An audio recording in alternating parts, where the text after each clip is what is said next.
TNPSC எக்ஸாமாலும் சரி, இல்லை UPSC எக்ஸாமாலும் சரி, எந்த எக்ஸாமாலும் சரி, நைட் ஸ்டடி பெஸ்ட்டா இல்லை மார்னிங் ஸ்டடி பெஸ்ட்டா அப்படின்னு சொல்லி பார்க்கலாமா? டாப்பர்ஸ் வந்து எந்த ஸ்டடியை வந்து மோஸ்ட்லி வந்து விரும்புகிறாங்க அப்படிங்கிறத பார்க்கலாமா?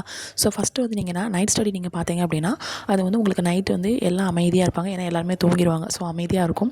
ஸோ அந்த டைமில் வந்து கான்சன்ட்ரேஷனோட நீங்கள் என்ன பண்ணலாம், படிக்கலாம். எல்லா வரைக்கும் வேலையும் பார்த்து முடிச்சிருப்பீங்க. ஸோ படிக்கலாம். ஓகே.